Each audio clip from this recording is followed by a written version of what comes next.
Hello students, welcome to ज्ञान तृप्ति college YouTube channel. हम BSc final year paper third यानी electronics की unit second कर रहे हैं। तो लास्ट लेक्चर में हमने हाफ वेव रेक्टिफायर को कंप्लीट कर चुके हैं इस यूनिट में, और अब फुल वेव रेक्टिफायर कर रहे हैं। इन दोनों टॉपिक में भी एक टॉपिक आने के चांसेस होते हैं, मतलब 50-50 चांसेस हैं। इन दोनों में से एक तो आ ही जाता है, चाहे आपको छोटे क्वेश्चन में देखे चाहे बड़े में दिखे, लेकिन चांसेस पूरे हैं। ठीक है, तो हाफ वेव रेक्टिफायर को हम कंप्लीट कर चुके थे, जिसके अंदर उन्होंने रिपल फैक्टर फाइंड आउट किया था, efficiency of half wave rectifier find out की थी हमने, एवरेज आउटपुट करंट निकाला था, average value of RMS value of हमने करंट निकाली थी, वोल्टेज निकाली थी, रिपल फैक्टर निकाल चुके थे हम, वोल्टेज रेगुलेशन एंड एक पीक इनवर्स वोल्टेज की थी। तो ये सब चीजें हमने फाइंड आउट कर चुकी थी, और जब मैंने आपको फुल वेव रेक्टिफायर करवाया तो मैंने आपको वहां पे भी बोला कि भाई ये सब चीजें फाइंड आउट करनी है। तो इन चीजों में हमने फुल वेव रेक्टिफायर में जो जो चीजें आज मानी थी हम वो लिख लेते हैं एक बार। ठीक है, मतलब आगे से टॉपिक को कंटिन्यू करेंगे, लेकिन लास्ट वाले कुछ रिजल्ट्स अपने को चाहिए, तो आज हम वो रिजल्ट्स लिख लेते हैं ताकि हम टॉपिक की इक्वेशंस को आगे अच्छे से सोल्व कर सकें।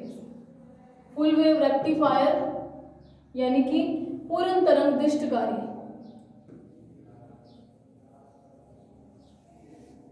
ठीक है, पूर्ण तरंग दिष्टकारी। पूर्ण क्यों, आपको पता चल गया होगा कि total wave of AC current, जो इनपुट टोटल एसी दिया जा रहा था, पूरी की पूरी वेव यूज की जा रही थी। एक बार पहले डायोड D1 अगर फॉरवर्ड में था तो D2 रिवर्स में, तो ऑब्वियसली हमें हाफ साइकिल में करंट मिलेगा, बजाय कि कौन सी दे रही है डायोड, हमें करंट मिलने से मतलब था। और दूसरी बार क्या होता था, फिर ये एसी वोल्टेज की पोलैरिटी बदलती थी। जैसे ये एसी वोल्टेज की पोलैरिटी बदली, तो जैसे पहले D1 अगर फॉरवर्ड में था तो अब D2 फॉरवर्ड में हो जाएगा, D1 रिवर्स में हो जाएगा। और अपने को पता है कि डायोड्स में से करंट हमेशा फॉरवर्ड बायसिंग में जाता है, रिवर्स बायसिंग में जाता नहीं है। तो हमें D2 से करंट मिलेगा। तो एट द एंड अगर हम देखें, पहले ये D1 की देख लेते हैं, इस तरीके का था, और सिमिलरली D2 का देखें तो वो इस तरीके का था। जहाँ पे ये वाली करंट नहीं देनी थी उस जगह पे इससे करंट मिल रहा था, इस डायोड से। और अगर मैं दोनों का सम देखूं तो हमें ऐसा कुछ मिल रहा था। और आपको ये भी पता है कि ये यूनिडायरेक्शनल था और दोनों एक ही डायरेक्शन में, और को डायरेक्शन में क्यों आए तो वो भी मैं आपको कल बता चुकी हूँ। तो आज हम इक्वेशंस को नोट डाउन करते हैं ताकि हम टॉपिक को इजीली सॉल्व कर सके। तो कल जो जो चीजें मैंने अज्यूम की थी आज वो यहाँ पे लिख लेते हैं। हमें पता है इनपुट वोल्टेज VI हमारी क्या थी, VP sin ओमेगा t। उसको मैंने इक्वेशन नंबर 1 दी थी। मैं सीधा सेकेंडरी लिख रही हूँ, वो मैंने दो आपको दिखाई थी कि एक बार डायोड D1 पे हाफ जाएगी, डायोड D2 पे हाफ जाएगी, तो उसको लिखने के बजाय मैंने सीधा यहाँ पे EM sin ओमेगा t लिख दिया। ठीक है, इसको दे लेते हैं इक्वेशन नंबर 2। ठीक है, और उसके बाद हमने करंट I निकाला था, I1 की वैल्यू क्या आती है 4D1। ठीक है, मतलब डायोड फर्स्ट जो डायोड है, और कौन सा टाइम पीरियड की मैं बात कर रही हूँ,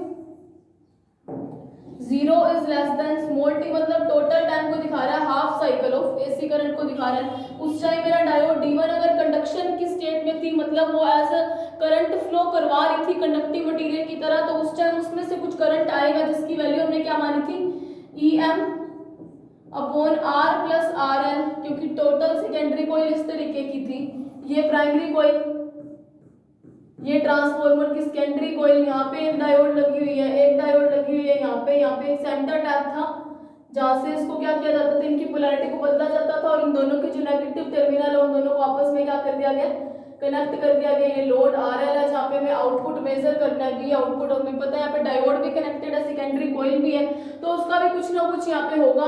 तो इसको R से शो करते हैं, जिसकी वैल्यू RS सेकेंडरी कॉइल्स की प्लस दोनों डायोड की RF मान ली, दोनों डायोड की, सिंगल डायोड की नहीं है।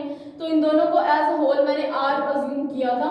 ठीक है, तो उसको मैंने लिख दिया sin ओमेगा t, हमारे पास पता है पड़ा है, क्योंकि current I Ohm's law V upon R होता है, तो R हमारे पास रेजिस्टेंस, टोटल रेजिस्टेंस कौन सा है, R प्लस RL। ध्यान रखना ये सारे आपस में सीरीज में कनेक्टेड होते हैं। ठीक है, तो इसकी वैल्यू क्या आती है, IM sin ओमेगा t, किसकी, I1 की। और अगर इसी तरीके से मैं इसी डायोड के लिए I2 देखूं तो मुझे पता है कोई काम ही नहीं करी, तो इसको हमने इक्वेशन दी थी 3rd A। और सिमिलरली अगर मैं 4 डायोड D2 या 4 डायोड D2 तो नहीं, करंट हमें D2 से मिलेगा, लेकिन जो हमारा इंटरवल चलेगा, टाइम इंटरवल, वो चेंज हो गया T/2 से स्मॉल t, मतलब कैपिटल T, इस टाइम पीरियड के लिए आ गया। अगर डायग्राम तो अपना रिमूव हो गया इस टाइम पीरियड के लिए, ये अगर T/2 टाइम पीरियड लगा इस केस में, तो यहाँ तक भी T/2 लगा, तो टोटल टाइम कैपिटल T हो जाएगा, मतलब एक पूरे साइकिल की बात कर रहे हैं।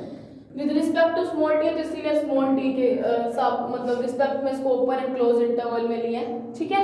तो इस तरीके से आया और यहाँ से I1 की अब वैल्यू 0 हो जाएगी और I2 की वैल्यू इसी तरीके से हमारे पास क्या आ जाती है, Im sin ओमेगा टी। लेकिन इस बार ये जो Im sin ओमेगा टी है किसमें है, माइनस में, क्योंकि माइनस वोल्टेज मैक्सिमम वोल्टेज होती है वो नेगेटिव एक्सिस पे काम कर रही है। तो इक्वेशन नंबर कितनी होगी, थर्ड बी होगी। और एक मैंने इक्वेशन नंबर ए मानी थी, वो कितनी थी, Im की वैल्यू, उसकी वैल्यू क्या आती है, Em upon sine R plus RL को हमने क्या मान लिया, Im, और उस Im को मैंने क्या दे दी, इक्वेशन नंबर ए। तो इतनी इक्वेशंस हम कल सोल्व कर चुके हैं। और उसके बाद हमने IDC वैल्यू निकाली थी DC वोल्टेज की। ये सब चीजें मैंने कल आपको फाइंड आउट करवा चुकी हूँ।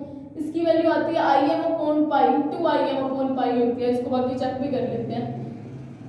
सिमिलरली EDC की वैल्यू आएगी कुछ IDC इंटू RL, और ये हमारी मोस्ट इंपॉर्टेंट वैल्यू, क्योंकि वोल्टेज रेगुलेशन में हम इसी वैल्यू को यूज करने वाले हैं। एक बार मैं EDC की वैल्यू चेक कर लूँ, इस EDC की वैल्यू यही आई थी। और आप तो टॉपिक कंटिन्यू कर रहे हो तो आपको तो पता होगा Im 2Im अपॉन पाई है, ठीक है। तो EDC की वैल्यू क्या आएगी, 2, Im की वैल्यू भी मैंने यहाँ पे रख दी Em upon pi into R plus RL into में एक RL। इसको हमने क्या दी थी, इसको मैंने इक्वेशन दी थी फोर्थ ए, इसको क्या दी थी फोर्थ बी, मतलब आगे से कंटिन्यू चलते हैं। सिमिलरली जब मैंने RMS वैल्यू निकाली थी, RMS वैल्यू में IRMS की वैल्यू आई थी कुछ Im अपॉन रूट 2 आई थी। और उसी तरीके से मेरी ERMS की वैल्यू आएगी EM, मतलब Im की वैल्यू रख दी root 2 R plus RL into में एक R। इसको मैंने क्या दी थी फिफ्थ ए, और इसको क्या दी थी फिफ्थ बी। कल वाला टॉपिक यहाँ तक हुआ था। हमने सारी इक्वेशंस नोट डाउन कर ली, क्योंकि ये इक्वेशन हमारे लिए इंपॉर्टेंट है, इनके बिना हम आगे सोल्व नहीं कर पाएंगे, ठीक है। और कैसे ये सारी इक्वेशंस निकाली गई है ये आपको कल आपको अच्छे से समझ आई होगी। तो आज ये से आगे से कंटिन्यू करते हैं। अब अपने को क्या निकालना है नेक्स्ट स्टेप पे, अपने को पता हमने वहाँ पे क्या किया था, efficiency of half wave rectifier था। अब यहाँ पे हम किसकी निकालेंगे, efficiency of full wave rectifier. तो फुल वेव रेक्टिफायर के हम क्या निकाल रहे हैं, एफिशिएंसी यानी दक्षता, efficiency of full wave rectifier. अब ये जो है ना, ये आपसे आ सकता है कि फुल वेव रेक्टिफायर की एफिशिएंसी इतनी होती है, प्रूफ करो। तो उस टाइम आपको चीजों की जरूरत होगी कि आपको फॉर्मूलाज भी याद हो, ठीक है। पूर्ण तरंग दृष्टिकारी की दक्षता, तो नीटा आपको पता है, जैसा ही उसके अंदर था PDC upon PAC into 100, percentage में है ना ये, इन परसेंटेज। तो PDC की वैल्यू हमें पता है हमारे पास क्या आती है, पावर की वैल्यू क्या आती है, power is equals to I square into R होती है। और हमें आउटपुट मिलेगा किस पे, लोड रेजिस्टेंस RL पे, तो I square DC into RL। अब IDC हमने वैल्यू फाइंड आउट कर चुके हैं फ्रॉम इक्वेशन नंबर फोर्थ ए। तो फोर्थ ए से इसकी वैल्यू पुट कर दूंगी 2Im अपॉन पाई, ठीक है। तो अगर 2Im अपॉन पाई का मैं स्क्वायर करूं तो 4Im का स्क्वायर अपॉन पाई इंटू में RL हमारे पास पड़ा है ना। तो ये किसकी वैल्यू आई है, PDC। अगर आप चाहो तो इनको भी इक्वेशन दे लेना, जैसे इसको आप नेक्स्ट इक्वेशन 6 दे लो, इसको 6 7 दे दो, तो जो PAC आई उसको भी अलग दे देना। फिर आप इक्वेशंस आपकी बहुत लंबी चली जाएंगी, अगर आप देना चाहो तो दे सकते हो, ठीक है। अब सिमिलरली मैंने PAC निकाला था, या आप इस तरीके से एरो लगा सकते हो कि मैंने PAC की अब वैल्यू निकाल रहे हैं। तो PAC की वैल्यू आपको पता हो कितनी आती है, I स्क्वायर RMS इंटू में R प्लस RL आती है। अब I स्क्वायर RMS IRMS निकालते तो मैंने फाइंड आउट की थी, तब आपको ये बताया था कि IRMS का मतलब है कि हमारी AC प्लस DC दोनों की हम कंबाइंड फॉर्म में बात कर रहे हैं, ठीक है। तो वही चीज यहाँ पे, और इनपुट में AC करंट दी थी और हमारे पास इनपुट में रेजिस्टेंस कौन सा काम कर रहा है, R प्लस RL, क्योंकि इस टाइम R रेजिस्टेंस यानी कि सेकेंडरी कॉइल का रेजिस्टेंस प्लस दोनों डायोड के रेजिस्टेंस प्लस यहाँ पे लोड रेजिस्टेंस, और तीनों सीरीज में है तो इसीलिए प्लस का साइन लगे, पैरेलल वाला कॉम्बिनेशन साथ में काम नहीं कर रहा। तो अब IRMS की वैल्यू हम इक्वेशन नंबर किससे निकाल सकते हैं, फिफ्थ ए से, और वो कितनी है, Im अपॉन रूट 2। तो वो वैल्यू मैं यहाँ पे पुट करती हूँ।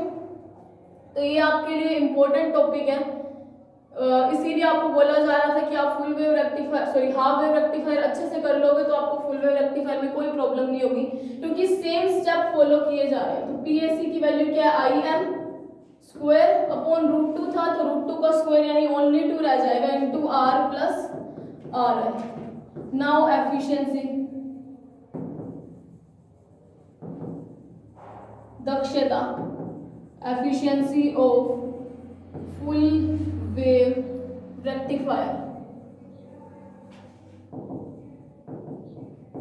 तो फुल वेव रेक्टिफायर की एफिशिएंसी किससे शो की है, नीटा है, फिर उसको ईटा भी बोला जाता है। तो पीडीसी की वैल्यू हमने निकाल लिया, वो कितनी है, ये यही वैल्यू है ना। चलो इसको अपने अलग पेन से यहाँ पे लिखते हैं।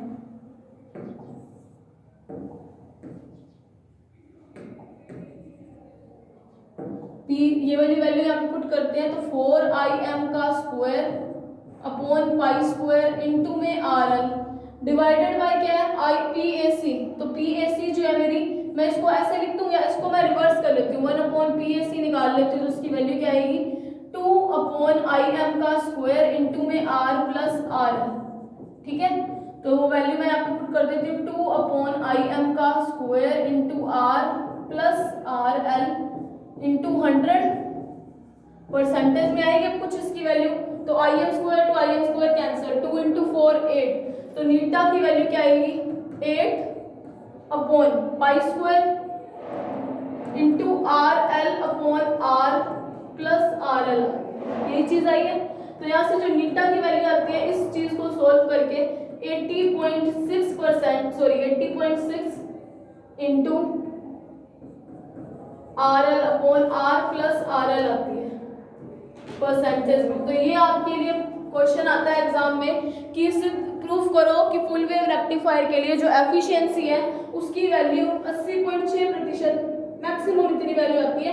अगर RL इन सब की वैल्यूज को हम इस तरीके से सेट करें कि टोटल जो टर्म है RL upon R plus RL, उसकी वैल्यू कितनी हो जाए, 1 हो जाए। तो मतलब मैक्सिमम वैल्यू जब इस सारे टर्म की वैल्यू 1 हो जाए, उस केस में हमारे पास मैक्सिमम एफिशिएंसी 80.1 नहीं आती, सॉरी 81.2 आती है। थोड़ी सी गलती हो गई है क्योंकि मैंने भी सोल्व नहीं किया है, 81.2% आती है। तो ये पेपर में आता है और आया भी होगा शायद क्वेश्चन की फुल वेव रेक्टिफायर को समझाते हुए सिद्ध करो किसकी दक्षता 81.2, मैक्सिमम एफिशिएंसी इतनी होती है। ठीक है, जब इनकी वैल्यूज को सेट कर दिया जाए, किसकी R प्लस RL। अब अपने हाफ वेव रेक्टिफायर से अगर कंपैरिजन करें ना, तो मुझे हाफ वेव रेक्टिफायर में इतना याद है कि उसकी वैल्यू 40.6% टाइम्स आ रही थी। मतलब टाइम्स मतलब यही चीज उसके मल्टीपल में आ रही थी, मतलब 40.6 मैक्सिमम वैल्यू अगर देखूं इस सारे टर्म की 1 करके, तो वो 40.6। देखो मैक्सिमम वैल्यू इसलिए बोली जा रही है क्योंकि साथ में डिवाइड लगेगा, ये छोटी होगी और इसमें से एक बड़ी R प्लस RL से भी बड़ी का डिवाइड लगूंगी, तो फिर अपने को पता है ऑब्वियस है थोड़ी और छोटी आएगी। ठीक है, इसीलिए मैक्सिमम वैल्यू बोली जाती है कि ये सारा कट के 1 बन जाए। तो जो मैक्सिमम वैल्यू किसके लिए, हाफ वेव रेक्टिफायर के लिए कितनी आती है, 40.6। ये कितनी आ रही है, 81.2%, मतलब ऑलमोस्ट डबल। तो आप देख सकते हो हाफ वेव रेक्टिफायर अच्छा है या फुल वेव रेक्टिफायर। एक तो इसकी खासियत है कि इसने फुल वेव को यूज किया, और दूसरा एफिशिएंसी भी ऑलमोस्ट डबल हो गई है, तो इसीलिए फुल वेव रेक्टिफायर ज्यादा अच्छा है। ठीक है, ये चीजें जो है ना, ये आपके हाफ वेव और फुल वेव रेक्टिफायर का छोटे क्वेश्चन में डिफरेंसेस भी पूछा जा सकता है, तो उस डिफरेंसेस के टाइम आपके काम आएंगी ये चीजें। ठीक है, तो हम नया टॉपिक करते हैं वोल्टेज रेगुलेशन, मतलब इसी के अंदर वो जो नया पॉइंट है, ये 4th पॉइंट होगा, वोल्टेज रेगुलेशन। या पहले रिपल कर ले, चलो वोल्टेज रेगुलेशन ही कर लेते हैं। इसको बोला जाता है वोल्टता नियामक। ठीक है, और वैसे वोल्टेज रेगुलेशन इसको मैंने VR से शो किया था, जिसकी वैल्यू पिछले टॉपिक में भी वही थी, V nil load minus V full load upon V full load into में 100%। अगर आपको ये चीज है, अगर परसेंटेज में बात करें तो ये आएगा, और अगर इन जनरल देखूं तो VR की वैल्यू क्या आएगी, V no load minus V full load upon V full load. अगर आपको इस चीज में प्रॉब्लम है कि ये फॉर्मूला कहाँ से लिखा गया, तो ये फॉर्मूला प्रैक्टिकली आया सेकेंड ईयर में, आपने हाफ वेव और फुल वेव रेक्टिफायर का नो लोड और फुल लोड वाला प्रैक्टिकल आपने किया था, तो आपको उस टाइम आपको ये चीजें समझ आई होगी कि ये कैसे आया। तो ये थ्योरेटिकल नहीं है, एक्सपेरिमेंटल वैल्यूज सीधा लिखी है, आप अपनी सेकेंड ईयर में आप याद करना, आपने ये प्रैक्टिकल किया है। ठीक है, तो अब आगे चलते हैं, और वोल्टेज रेगुलेशन का जैसा काम वहाँ पे किया था ना, सेम यहाँ पे करते हैं, जैसा वहाँ पे हमने किसमें, हाफ वेव रेक्टिफायर में किया। ठीक है, इसको मैंने थोड़ा छोटा कर दिया, ये चीज आप कर चुके हो हाफ वेव रेक्टिफायर में। वोल्टेज रेगुलेशन शुरू करते हैं। अब जो इक्वेशन नंबर मेरे पास फोर्थ आई है, सेम प्रोसीजर फॉलो कर रहे हैं जैसा मैंने किसके अंदर फॉलो किया था, किसके अंदर, हाफ वेव रेक्टिफायर में। इस इक्वेशन को ही मैंने सॉल्व किया था ना ईडीसी की वैल्यू, क्योंकि हमें तो आउटपुट से मतलब है और आउटपुट ईडीसी को शो कर रहा है, मतलब आउटपुट वोल्टेज या आउटपुट करंट से। क्योंकि इनपुट चाहे कुछ भी दिया हमें तो आउटपुट में डीसी चाहिए, लेकिन हमें प्योर डीसी मिल नहीं रही है, कुछ ना कुछ रिपल्स है, वो रिपल फैक्टर में करेंगे। So from equation number fourth B, जो मैंने ये टॉपिक आपको ना हाफ वेव रेक्टिफायर में बहुत अच्छे से करवाया, इसीलिए मैंने आपको बोला था कि हाफ वेव रेक्टिफायर की क्लास ढंग से देखोगे तो फुल वेव में आप खुद काम करोगे। तो वो ईडीसी की वैल्यू मेरे पास क्या आई है, EM 2EM इस बार है ना, क्योंकि IM अपॉन पाई तो IDC की वैल्यू आई थी R प्लस RL इंटू में RL। अब यहाँ से भी पता चल रहा है कि जो आउटपुट डीसी करंट है वो किसके डायरेक्टली प्रोपोर्शनल आ रहा है, RL के, मतलब RL की वैल्यू चेंज करेंगे तो नो डाउट ईडीसी यानी आउटपुट वोल्टेज की वैल्यू भी चेंज होगी। तो वोल्टेज रेगुलेशन होता क्या है कि आउटपुट की में जो डीसी मिल रही है उसकी वैल्यू में कितने चेंजेस आ रहे हैं। अब डीसी की वैल्यू में चेंजेस है, फ्लक्चुएशन है, इसीलिए तो हमें प्योर एसी नहीं मिला, प्योर डीसी नहीं मिला, इस तरीके से मिला। मतलब वोल्टेज या जो भी करंट ले रहे हैं, अगर हम वोल्टेज के बीच में ग्राफ बनाए तब भी ऐसा आएगा, करंट बनाओ तब भी ऐसा आएगा। मतलब जो वोल्टेज या करंट है उसकी वैल्यू में कुछ ना कुछ चेंजेस आ रहे हैं। इन्हीं चेंजेस को मेजर किया जाता है किससे, वोल्टेज रेगुलेशन से। ठीक है, तो वोल्टेज रेगुलेशन अगर आपसे पूछा जाए तो क्या होता है, तो अपने को पता है कि इस फॉर्मूले से, जो फोर्थ ए फॉर्मूला लिखा है मैंने, फोर्थ बी, उस फॉर्मूला से क्लियर है कि आउटपुट जो डीसी वोल्टेज है उसकी वैल्यू आरएल पे डिपेंड कर रही है। मतलब आरएल की वैल्यू अगर बदलेगी तो ईडीसी की वैल्यू भी बदलेगी।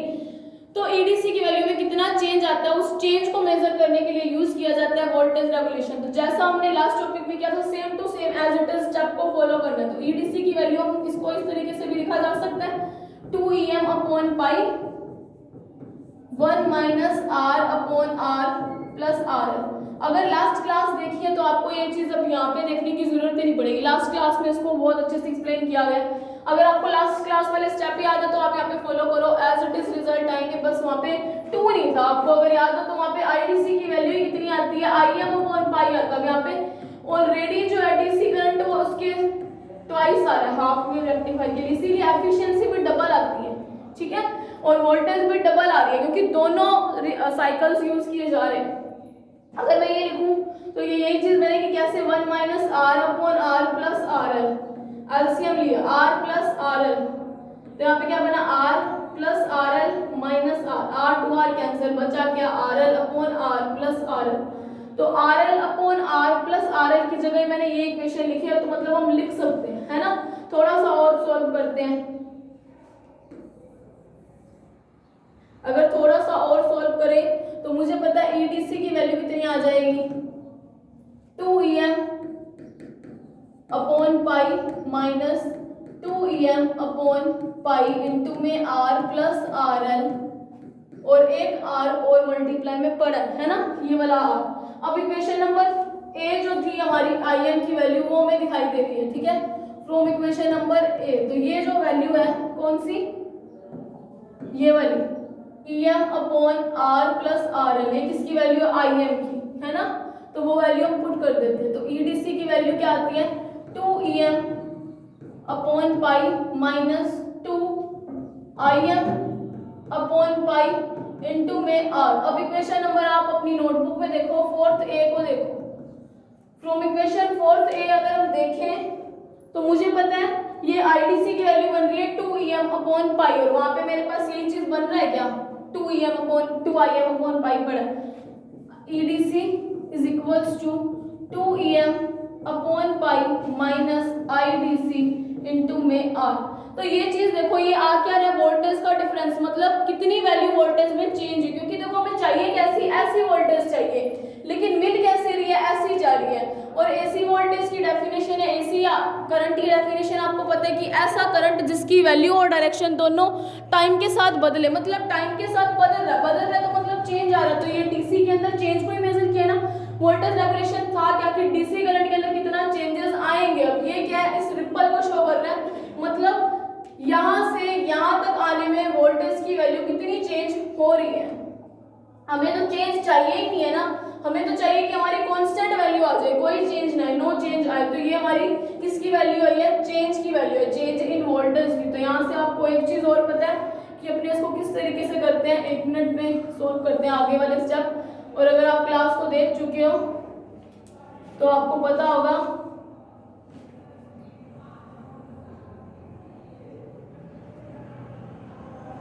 ठीक है, देखो आगे सोल्व करते हैं। आपको पता होगा इसी सर्किट से मैंने एक सर्किट डायग्राम बनाया था, इसी इक्वेशन से। आप इसको इक्वेशन नंबर दे देना, ठीक है। एफिशिएंसी वाले को हमने कोई इक्वेशन नहीं दी है, 5th तक इक्वेशन दी, उसको आप इक्वेशन 6th दे देना, ठीक है, इस इक्वेशन का। तो यहाँ पे आप एक लाइन लिखोगे फ्रॉम इक्वेशन नंबर 6। अगर हम सर्किट डायग्राम बनाए, तुल्य परिपथ बनाए, तो हमारा सर्किट डायग्राम कैसा आएगा, जो आएगा अपने बनाते हैं, ठीक है।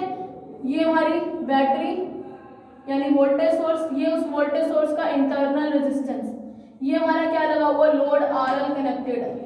अब देखो यहाँ पे अपने को क्या लेना, आउटपुट लेना। बैटरी इस तरीके से है, ये कितनी है, E मान लो इसकी बैटरी है, ठीक है, और RI इसकी इंटरनल रेजिस्टेंस। अब इस इक्वेशन से अगर मैं कंपैरिजन करूं तो RI किसके इक्वल आती है, R के इंटरनल रेजिस्टेंस के, प्लस अगर हम देखें कि ये जो I है इसको मैं अगर इसके इक्विवेलेंट ले लूं 2EM/पाई वोल्टेज, अगर इस वोल्टेज सोर्स से मिल रही हो तो देखो अपने पास करंट IDC क्या आएगा, IDC की वैल्यू क्या आएगी, देखो वो I क्या होता है, V/R होता है। अब R तो मेरे पास क्या रह गया, इंटरनल रेजिस्टेंस RI, यानी कि सिर्फ R plus load resistance RL। अब वोल्टेज कितनी है, E। अब E की वैल्यू हमने क्या मानी है, 2EM/पाई इंटू R प्लस RL। तो ये जो इक्वेशन है और ये IDC की वैल्यू और ये IDC की वैल्यू दोनों सेम है, मतलब इक्वेशन नंबर 6 से ये वाला तुल्य परिपथ चित्र बनाया जा सकता है, मतलब ये वाला सर्किट डायग्राम बनाया जा सकता है। और इसी इक्वेशन को जैसे हमने वहां पे किया था, क्या किया था हमने, इसका ग्राफ बनाया था।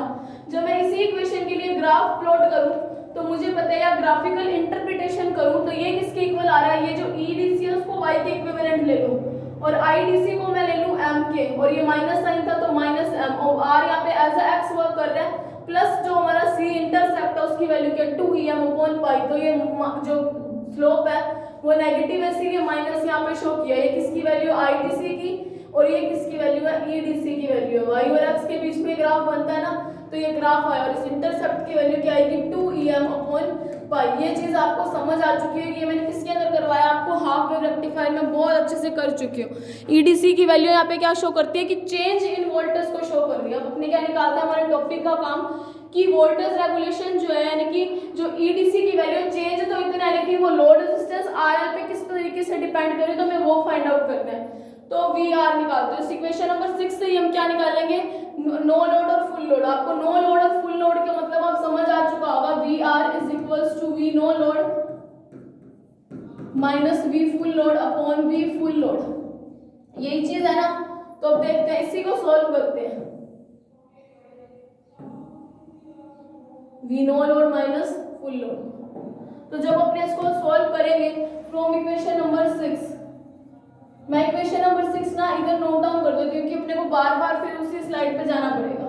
EDC की कुछ वैल्यू आई थी, उसकी वैल्यू क्या आई थी, 2EM/पाई माइनस IDC इंटू R। अगर आपको मैच करनी है तो आप मैच कर लो, ये इक्वेशन आएगी, ठीक है।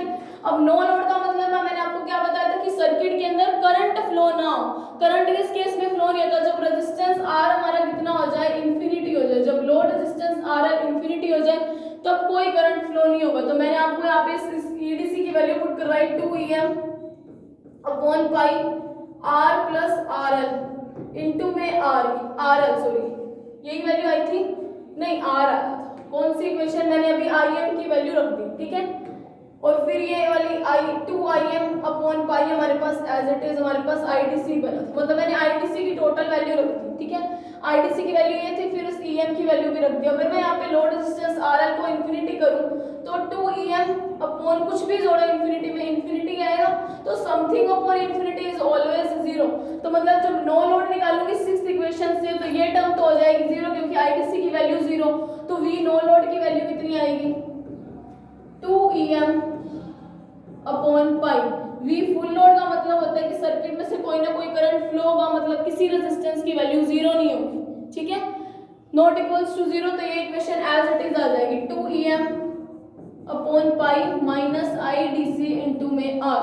तो ये इक्वेशन सब यहाँ पे पुट करते हैं। सो वोल्टेज रेगुलेशन यानी कि वी आर, वोल्टता नियामक, ठीक है, उसकी वैल्यू क्या आएगी, V R is equal to no load यानी कि 2 EM upon pi minus full load 2 EM upon pi minus I D C into में आर। अपॉन में फुल लोड तो 2 EM upon pi minus I D C into में R. तो 2 EM upon पाई, ये plus का ये माइनस का दोनों कैंसिल आउट। इस इक्वेशन को मैं रिमूव कर रही हूँ क्योंकि हमें इक्वेशन के बारे में जितना काम सोल्व करना हम कर चुके हैं। आप इसको नोट डाउन कर लेना अपनी नोटबुक में, ठीक है। तो इसको मैंने अभी रिमूव कर दिया। अब आगे चलते हैं, वोल्टेज रेगुलेशन वी आर की वैल्यू क्या आ रही है, अब वैल्यूज देखते हैं। अगर मैं माइनस इंटू माइनस करूंगी तो प्लस, यानी कि I D C into R upon 2 EM upon pi minus I D C into में आर, है ना। अब इस इक्वेशन को हमें क्या करना है, सोल्व करना है। अब अपने इक्वेशन नंबर किस पे चलते हैं, 4th A पे चलते हैं, सॉरी 4th B पे चलते हैं, ठीक है। यहाँ पे मेरी आ रही है इक्वेशन नंबर 4th B, ये नहीं। अब इस 4th B को देखो, अगर आपको कलर्स डिफरेंशिएट हो रहे हो तो मैंने डिफरेंट कलर से लिखा है। देखो इसकी वैल्यू क्या है, I D C into R है ना। ये किसके इक्वल आई है, ई डी सी के। तो मैं ऐसे लिख सकती हूँ I D C into R L is equals to, इसकी वैल्यू के इक्वल लिख दूँ 2 EM upon pi R plus R L into में आर, है ना। अब यहाँ से मुझे किसकी वैल्यू चाहिए, इंटू में क्या है, एक आर एल पड़ा, ये आर एल से ये आर एल गया कट। अब यहाँ पे बचा क्या, I D C is equals to 2 EM upon pi R plus R L. अब मैं 2 EM अपॉन पाई की वैल्यू निकालती हूँ, उसकी वैल्यू क्या है, I D C into R plus R L is equals to 2 EM upon pi R. अब इसको दे लो इक्वेशन नंबर डी, ठीक है। तो ये आपने उधर वाला वोल्टेज रेगुलेशन में नोट डाउन करना। तो ये वैल्यू को मैं क्या करती हूँ, इस इक्वेशन में पुट करती हूँ। जब मैं इस इक्वेशन में पुट करूंगी 2 EM अपॉन पाई की, तो वी आर की वैल्यू क्या है, आई डी सी इंटू में R upon 2 EM upon pi की वैल्यू पुट करिए, तो वो कितनी आई है हमारे पास, I D C into R plus R L I. तो वो जो भी वैल्यू हम यहाँ पे पुट कर देते हैं इसकी जगह पे, आई डी सी इंटू में R plus R L minus में आई डी सी इंटू में आर। अब मैं इसको अगर सोल्व करूँ तो voltage regulation V R I D C into R L, R है ओनली, आर एल नहीं है, into R upon I D C का मैंने मल्टीप्लाई कर दिया इंटू आर, और दूसरी टर्म में क्या आएगी, आई डी सी इंटू में आर एल माइनस का I D C into R हमारे पास पड़ा है। तो पिछले टॉपिक से कोई भी फर्क नहीं है, कट गए दोनों चीजें। तो यहाँ से वोल्टेज रेगुलेशन की वैल्यू क्या आएगी, आई डी सी से आई, चलो यहाँ पे लिख देते हैं, I D C upon R upon में आई डी सी इंटू में आर एल बचा। तो वोल्टेज रेगुलेशन की वैल्यू क्या है, only R upon R L. तो मतलब चेंज किस पे डिपेंड करेगा, आर और आर एल के रेशो पे। जो जितना भी मैं वैल्यूज बताऊंगी, लोड कौन से लगाया, तो लोड जो भी लगाया उसकी वैल्यू हमें पता है। तो जो आर हमारा इंटरनल रेजिस्टेंस उसको भी हम फाइंड आउट कर सकते हैं। तो उसके बेस पे वोल्टेज के अंदर कितना चेंज होगा हम वो भी फाइंड आउट कर पाएंगे। तो देखो वोल्टेज रेगुलेशन हुआ कंप्लीट। अगर सिर्फ वोल्टेज रेगुलेशन आए तो वहां से शुरू करना है, डेफिनेशंस को लिखते हुए ये सब चीजें सोल्व आउट करते हुए आपको यहाँ तक पहुंचना है, ठीक है। तो यहाँ तक कहाँ से शुरू करना है, इस वाले पेज से, ठीक है। ग्राफ भी बनाना है, सब कुछ बनाना है, थ्योरी भी लिखनी है। अब चलते हैं नेक्स्ट हमारा टॉपिक, आपको पता होगा कौन सा है, 5th नंबर पॉइंट इसके अंदर, वो हमारा कौन सा आता है, रिपल फैक्टर। तो अपने क्या निकालता है, रिपल फैक्टर। ये मोस्ट इंपॉर्टेंट है। रिपल फैक्टर क्या करता है आपको पता है, कि बताता है कि डीसी के अंदर कितने एसी कंपोनेंट है। इसको बोला जाता है उर्मिका गुणांक और इंग्लिश में रिपल फैक्टर। तो अब अपने इसी रिपल फैक्टर की वैल्यू निकालते हैं। रिपल फैक्टर को हम किससे शो करते हैं, स्मॉल आर से।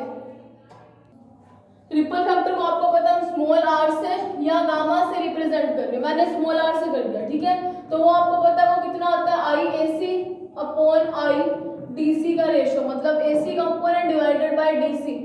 तो ये चीजें आप याद रखना। और अगर आपको अब याद होनी भी चाहिए कि हम हाफ वेव रेक्टिफायर कंप्लीट कर चुके हैं, वहाँ पे हम सारे के सारे चीजें फाइंड आउट कर चुके हैं।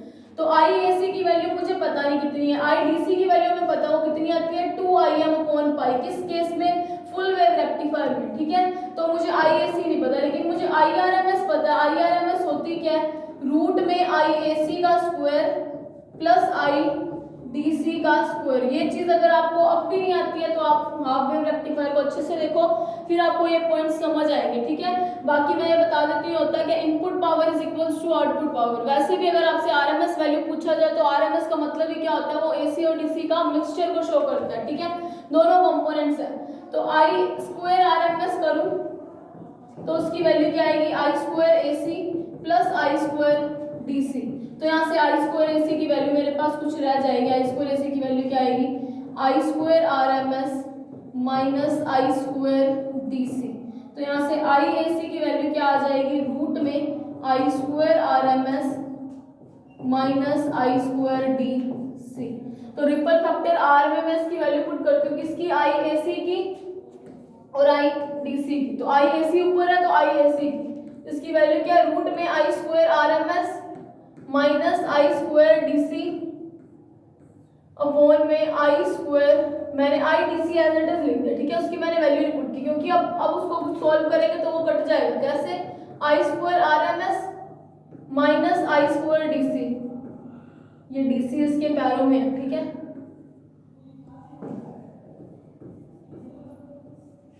ये जो आई डीसी है इसको मैं रूट के अंदर भेजूं तो वो आई स्क्वायर डीसी हो जाएगा। तो इसको मैं अगर सॉल्व करूं तो इसकी वैल्यू क्या आएगी, रूट में I square RMS upon I square DC minus I square DC upon में आई स्क्वायर डीसी। तो ये डीसी से ये डीसी कैंसिल, ये सारा कुछ रूट में है। तो जो मेरी फोर्थ ए इक्वेशन है और फिफ्थ ए है उन दोनों से मैं इसकी वैल्यू यहाँ पे पुट कर देती हूँ, किसकी, आईआरएमएस की और आईएसी की। तो आईआरएमएस और आईएसी की वैल्यू देख लेते हैं क्या आती है। तो वो वैल्यू ये रही, आईडीसी की वैल्यू तो यार 2m आईएम अपॉन पाई और आईआरएमएस की आईएम अपॉन रूट पाई। तो वो वैल्यू पुट करते हैं हम। तो यहाँ पे जब मैं पुट करूंगी तो इसकी वैल्यू क्या आएगी, रूट में आईआरएमएस पहले है तो यानी कि आईएम अपॉन रूट 2 यानी आईएम स्क्वायर अपॉन 2 इन 2 में इसको मैं रिवर्स करके लिख दूंगी। इसकी वैल्यू क्या आती है, 2 आईएम अपॉन पाई, तो यानी कि पाई स्क्वायर अपॉन 4 आईएम का स्क्वायर, स्क्वायर कर दिया माइनस 1 सेकेंड,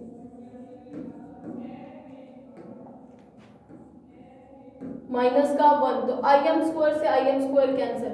तो अंडर द रूट क्या बना, पाई स्क्वायर अपॉन 8 माइनस 1 यानी 2 इंटू 4 8। तो इस पूरे को सोल्व करके इसकी वैल्यू आती है, इसकी वैल्यू आएगी 48.2%। एक बार मैं चेक कर लूँ क्योंकि मैंने इसको सोल्व नहीं किया, इनकी वैल्यूज यही आएंगी, आप याद भी रख सकते हो। इसकी रिपल फैक्टर की वैल्यू आती है 48.2। और अगर हाफ वेव रेक्टिफायर में देखूं तो उसके अंदर इसकी वैल्यू क्या आती थी, 121%, और ये भी परसेंटेज में है, ठीक है। तो इतनी वैल्यू, अब यहाँ पे हाफ वेव रेक्टिफायर में 121%, यहाँ पे 48%, मतलब जो डीसी मिला उसके अंदर यहाँ पे तो क्या है ऑलमोस्ट 48% एसी कंपोनेंट्स है, और यहाँ पे कितने हैं 121%। तो एसी अच्छा है, सॉरी हाफ वेव अच्छा है या फुल वेव रेक्टिफायर अच्छा, आप अपने आप में समझ चुके हो एफिशिएंसी से भी और इससे भी। तो रिपल फैक्टर होता है कंप्लीट। अब हमारा नेक्स्ट जो इसके अंदर पार्ट है वो है पीक इनवर्स वोल्टेज, पीआईवी लिख दिया मैंने, ठीक है, प्रतीक शिखर वोल्ट का। पीक इनवर्स वोल्टेज आपको पता है वो वोल्टेज जिसके अंदर डायोड क्या और रिवर्स बायस के अंदर कनेक्टेड है ना, रिवर्स बायस के अंदर कनेक्टेड हो या फिर सर्किट के अंदर करंट फ्लो क्या हो, 0। अब आपको पता है पीक इनवर्स वोल्टेज अगर मैं D1 के लिए देखूं तो जो D1 थी वो इसके लिए तो काम कर रही थी लेकिन इस वोल्टेज में काम नहीं कर रही थी, यानी एक EM बन गई, वो भी कैसी, माइनस में। लेकिन पीक इनवर्स वोल्टेज आती किसके अंदर है, मैग्नीट्यूड ऑफ वोल्टेज देखते हैं। तो यानी एक तो माइनस EM वोल्टेज है और अगर इसका मैं मैग्नीट्यूड ले लूं माइनस EM का तो वैल्यू कितनी बनेगी, प्लस का EM। मतलब एक बार तो डायोड रिवर्स बायस में किसमें, एक EM वोल्टेज पे। अब नेक्स्ट डायोड की बात करते हैं D2 की, क्योंकि 2 डायोड कनेक्टेड है। तो इस केस में अगर D1 काम कर रही है तो यहाँ पे D2 क्या होगी, रिवर्स बायस में होगी, RP लिख दिया। तो मतलब D2 के लिए किसकी वोल्टेज आ गई, पीक इनवर्स वोल्टेज, जब डायोड रिवर्स बायस में थी उसकी वैल्यू क्या आएगी, प्लस की EM। तो मतलब एक EM यहाँ से आया, एक EM यहाँ से, इसके अलावा और कहीं से कोई और EM आप नहीं निकाल सकते हो। तो पीक इनवर्स वोल्टेज की वैल्यू कितनी आएगी, फुल वेव रेक्टिफायर के लिए EM प्लस का EM, यानी कि peak inverse voltage full wave rectifier के लिए 2 EM आएगी। तो ये 2 EM वो वोल्टेज है जिसके ऊपर डायोड या तो रिवर्स बायस में हो या डायोड के अंदर करंट फ्लो नहीं हो रहा हो। तो हाफ वेव रेक्टिफायर यहाँ तक होता है कंप्लीट, आप टॉपिक्स को अच्छे से देखना, बाकी आप sorry full wave rectifier complete होता है। तो आपने अगर हाफ वेव रेक्टिफायर देखा तो आज वाली क्लास आपको खुद आप सॉल्व कर सकते होगे। तो that's it for today, thank you very much.